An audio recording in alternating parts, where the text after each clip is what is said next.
I am down here in my basement office, my basement studio, where I've been working since middle of March.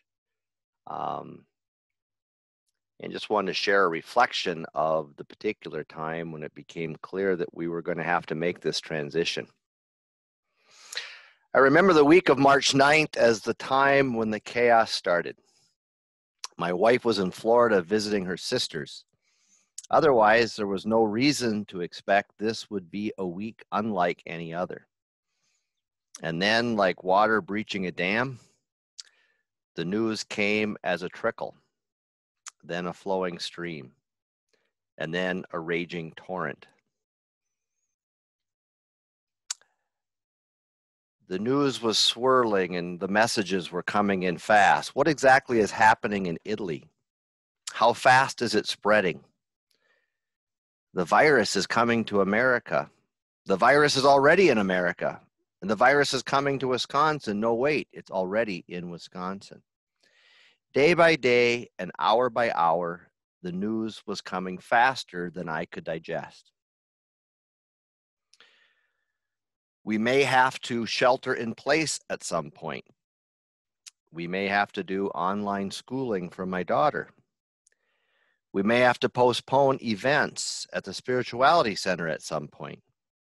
Maybe next month, maybe next week. I remember a couple days in particular. Friday, March 13th.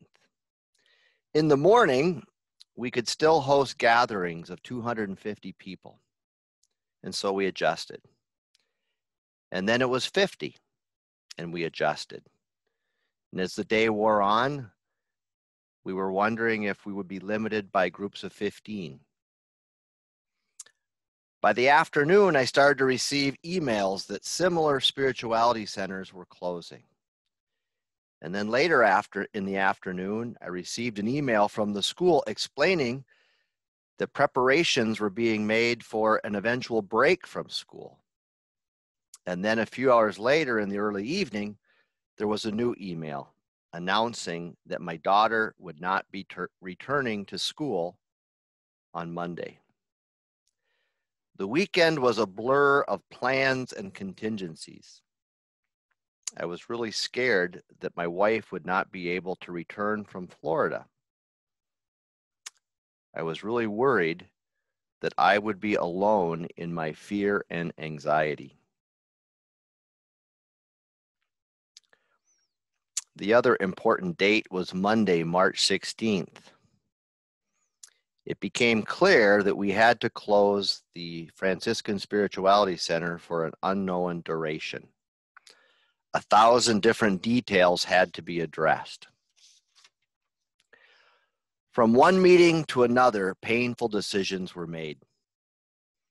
At one point, I received a text from one of the people I see for spiritual direction. My client asked, "Are we still meeting at 2 p.m.?" I answered that I would be happy to reschedule for another time. The client responded, "No, I need to meet." So we started our session at 2 p.m. In 7 years of meeting with this individual, we had addressed all sorts of painful history, but I had never seen this individual cry before. I asked this individual, "How are you doing?" The answer, "I am really scared." And then this person started to cry. The tears flowed freely, and soon I was wiping my own eyes. But still, I was connecting to the pain of this other person. I didn't have time to feel my own emotions. For the remainder of the day, arrangements were quickly made. It was like packing for a trip, but I didn't know when I would return. Finally, the work was done. The programs had been officially postponed. The messages had been delivered. The boxes for home had been packed. It was time for me to go home. The day was late as I made my way to the exit. I was aware of my feelings of anxiety and fatigue. I stepped through the front door, and as it closed behind me, I was hit by grief like a punch in the gut. I swallowed sobs that threatened to drop me on the sidewalk. 3 words boomed in my brain. It is over. I didn't know then. I don't know now. What is it? But the grief had arrived, and even now it continues.